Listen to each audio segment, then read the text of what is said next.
Good morning everyone.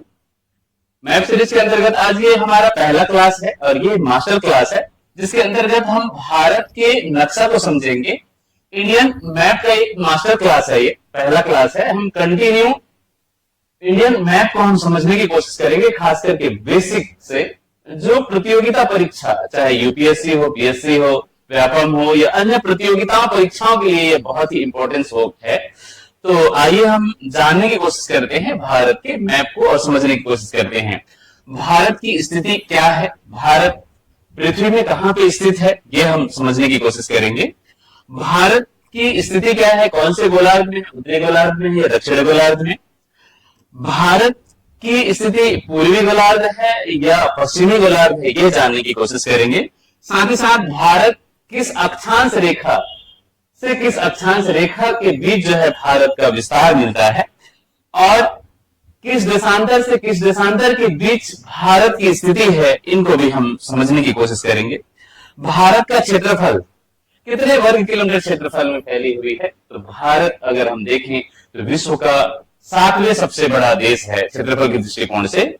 32,87,263 वर्ग kilometre क्षेत्रफल में भारत फैली हुई है इस तरीके से।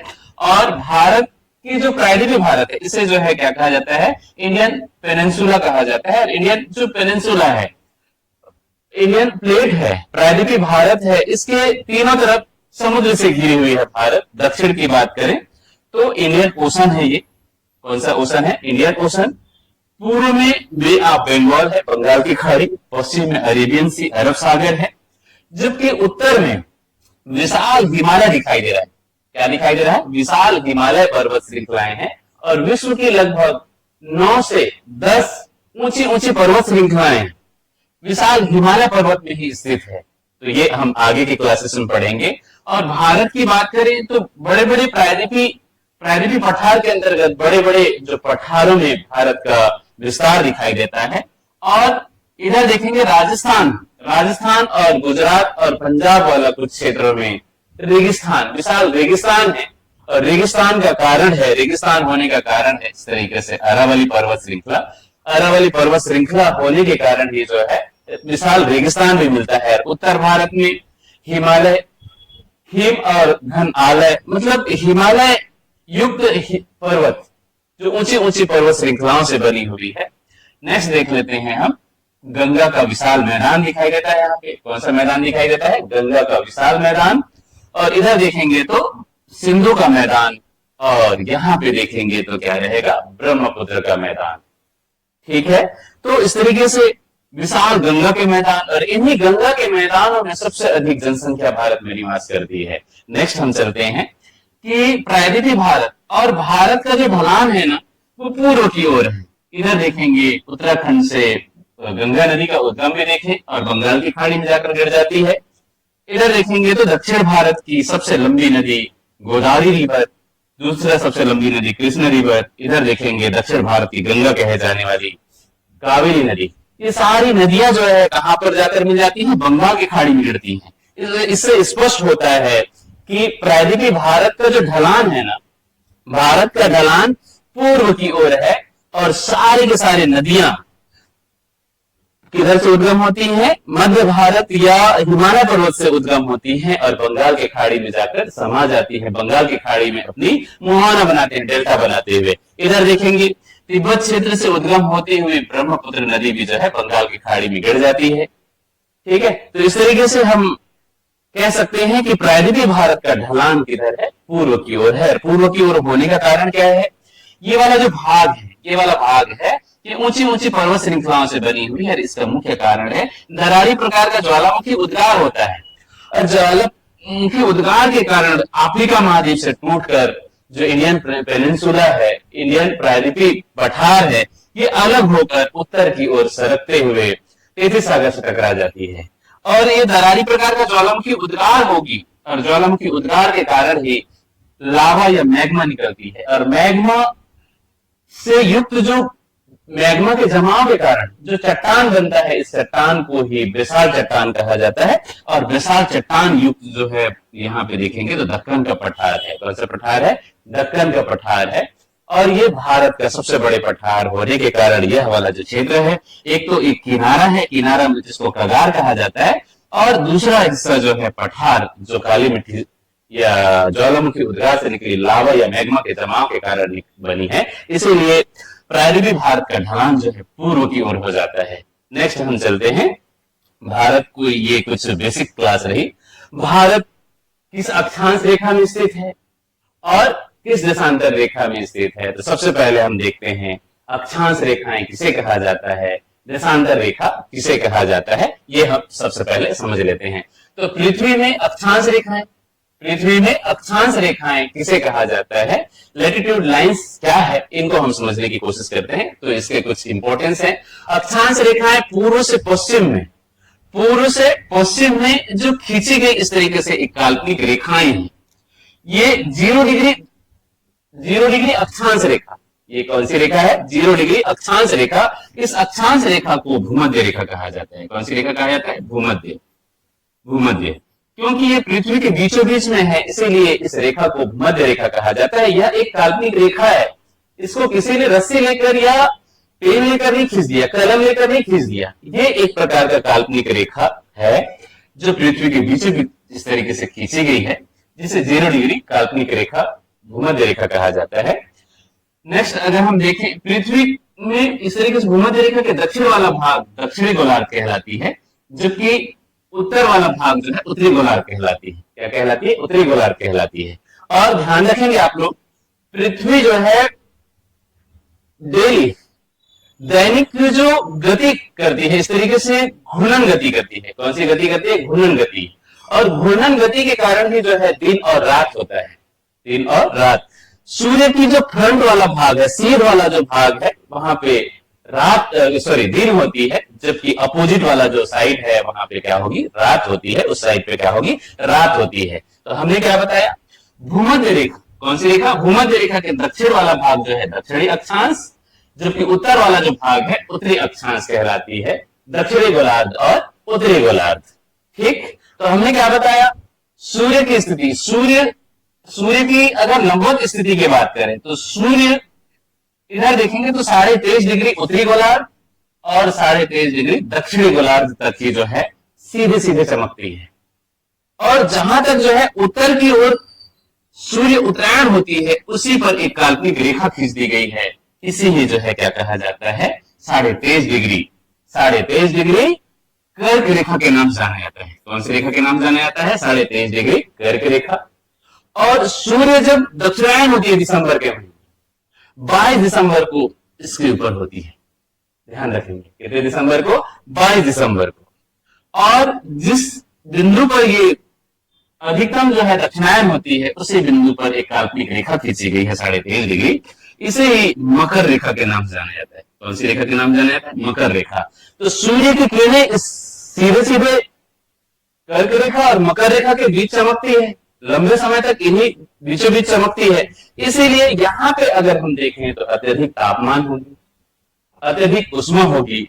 इसीलिए इन जो अक्षांश रेखाएं हैं, इन अक्षांश रेखाओं को क्या कहा जाता है, जलवायु रेखा कहा जाता है। इसीलिए यह क्षेत्र जो है क्या होगा, उष्ण कटिबंध। कौन सा कटिबंध होगा, उष्ण कटिबंधी क्षेत्र, उष्ण कटिबंधी जलवायु, जलवायु। ध्यान रखेंगे आप लोग, क्योंकि सूर्य की किरणें लंबवत चमकती है, इसीलिए यह क्षेत्र क्या कहलाएगी, उष्ण कटिबंधी जलवायु क्षेत्र कहलाती है। जबकि अगर सूर्य क्या होगी, कर्क रेखा, और इधर देखेंगे दक्षिण में मकर रेखा तक क्या होगी, लंबवत चमकती है। अगर हम देखें तो जून के महीने में 21 जून को सूर्य की किरणें जो है, सूर्य जो है सीधे सीधे किसके ऊपर होती है, कर्क रेखा के सीध में होती है, कर्क रेखा के सीध में होती है। अब यहाँ पे सीध होगी तो क्या होगी, सूर्य की किरणें जो है इधर भी चमकेगी, लेकिन ये आभासी चमकती है, सीधे सीधे ना चमककर, सीधे सीधे ना चमककर ये कैसे चमकती है, तिरछी प्रकाश पड़ती है। अब तिरछी प्रकाश पड़ेगी तो क्या होगा, सूर्य की जो किरणें तिरछी पड़ती है, इसीलिए यहाँ पे सीध भी होती है और क्या होगा, उष्ण भी होगी। इसीलिए यह कटिबंध क्या कहलाता है, शीतोष्ण कटिबंधी जलवायु क्षेत्र कहलाता है। कौन सा कटिबंध कहलाते हैं, शीतोष्ण कटिबंधी जलवायु। यहाँ भी जो है क्या होगा, शीत भी है और उष्ण भी है, इसीलिए यह कटिबंध क्या कहलाती है, शीतोष्ण कटिबंध कहलाती है। और इधर देखेंगे 66.5 डिग्री, जिसको जो है क्या कहा जाता है, आर्कटिक वृत्त के नाम से जाना जाता है। किसके नाम से जाना जाता है, आर्कटिक वृत्त, आर्कटिक वृत्त। और ये जो आर्कटिक वृत्त है, इसी आर्कटिक वृत्त तक ही जो है सूर्य की किरणें जो है क्या होगी, तिरछी पड़ती है, इसीलिए यहाँ पे शीत भी होगी और उष्ण भी होगी, क्योंकि सूर्य की किरणें भी पहुंच रही है और इधर से ठंडी जलवायु भी आ रही है, इसीलिए शीतलता भी होती है, इसीलिए इस क्षेत्र को जो है शीतोष्ण कटिबंध कहा जाता है। इधर भी देखेंगे तो सूर्य यहां तक चमकेगी, तो तिरछी प्रकाश जो है कहां तक पड़ेगी, ये देखेंगे तो 66.5 डिग्री। ये अंटार्कटिका वृत्त है, अंटार्कटिका, कौन सा टीका, अंटार्कटिका वृत्त है, ठीक है। अंटार्कटिका वृत्त तक जो है शीतोष्ण कटिबंध, और अंटार्कटिका वृत्त से लेकर इधर देखेंगे तो ध्रुव, जिसको अक्ष के नाम से जाना जाता है, किसके नाम से जाना जाता है, अक्ष, उत्तरी अक्ष, उत्तरी ध्रुव। यहाँ पे देखेंगे तो उत्तरी गोलार्ध, ये उत्तरी ध्रुव, और ये वाला दक्षिणी ध्रुव, उत्तरी ध्रुव और दक्षिणी ध्रुव। तो इधर देखेंगे तो यहां तक से यहां तक जो है सूर्य की किरणें नहीं पड़ती, इसीलिए इधर देखेंगे तो ये पूरे वर्ष भर बर्फ से ढकी होती है, इसीलिए इसे जो है श्वेत महाद्वीप के नाम से भी जाना जाता है। इसके नाम जाना जाता है, अंटार्कटिका महाद्वीप को श्वेत महाद्वीप के नाम से भी जाना जाता है। और यहाँ पे जो है क्या होगा, शीत कटिबंध, क्योंकि पूरे वर्ष भर जो है यहाँ पे बर्फ जमी होती है, इसीलिए यह कटिबंध क्या कहलाती है, शीत कटिबंधी जलवायु के नाम से जाना जाता है। सबको समझ में आ गया? तो समझ में आ गया होगा। अब चलिए हम कुछ देखते हैं। अब ये देखिए 0 डिग्री अक्षांश रेखा, 0 डिग्री अक्षांश रेखा, और इन्हीं अक्षांश रेखाओं को, इस अक्षांश रेखा से हम इस तरीके से एक 2 3 इस तरीके से चले जाएंगे, तो प्रत्येक डिग्री पर एक जो है क्या है, काल्पनिक रेखा है। इन रेखाओं को ही क्या कहा जाता है, अक्षांश रेखा कहा जाता है। तो आप इस तरीके से याद रख सकते हैं, ए आप इस तरीके से बनाते हैं और एक में इस तरीके से खींच देते हैं। ऐसे पृथ्वी में हम सीधे सीधे ऐसा खींच दिया गया है, ए ऐसा मान के चलो, ठीक, ये ए है और हमने ऐसा ऐसा खींच दिया है। यही रेखा जो है क्या कहलाती है, अक्षांश रेखा कहलाती है। कौन सी रेखा कहलाती है, अक्षांश रेखा कहलाती है। इनकी कुछ विशेषताएं हैं, इनको हम समझने की कोशिश करते हैं। दक्षिण में देखें तो 90 अक्षांश रेखा, दक्षिणी गोलार्ध, दक्षिणी गोलार्ध में 90, और उत्तरी गोलार्ध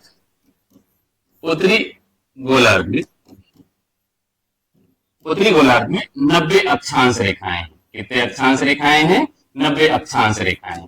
और कुल टोटल अक्षांश रेखाओं की जो संख्या है, संख्या की बात करें, पृथ्वी में अक्षांश रेखा की संख्या की बात करें तो कितनी है, 180। अगर 0 डिग्री भूमध्य रेखा को भी ले लें तो 81 अक्षांश रेखाओं की संख्या है। ये अक्षांश रेखाएं पृथ्वी के चारों तरफ है। इस तरीके से अगर हम देखें तो उधर भी जो है पृथ्वी के चारों तरफ अक्षांश रेखाएं हैं, 0 डिग्री अक्षांश रेखा। और इस तरीके से ये आपस में कहीं भी नहीं मिलती, और एक अक्षांश से दूसरे अक्षांश, ध्यान रखेंगे आप लोग, एक अक्षांश से दूसरे अक्षांश की बीच की दूरी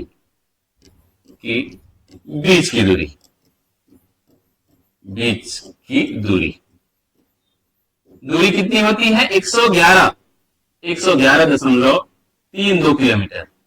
इसको आप सीधे सीधे लिख सकते हैं 111.4 किलोमीटर। तो याद रहेगा सबको। तो हमने क्या बताया, दक्षिणी गोलार्ध में 90 अक्षांश रेखाएं हैं और उत्तरी गोलार्ध में 90 अक्षांश रेखाएं हैं, और कुल अक्षांश रेखाओं की संख्या कितनी है, 180 है। और एक अक्षांश से दूसरे अक्षांश के बीच की दूरी 111 किलोमीटर। कितने किलोमीटर है, 111 किलोमीटर। और इन रेखाओं को जलवायु रेखा कहा जाता है। अक्षांश रेखाओं को किस नाम से जाना जाता है, जलवायु रेखा के नाम से जाना जाता है। नेक्स्ट चलते हैं हम। जब भूमध्य रेखा के आसपास देखें तो ये अक्षांश रेखाएं, एक अक्षांश रेखा से दूसरे अक्षांश की दूरी क्या होती है, अधिक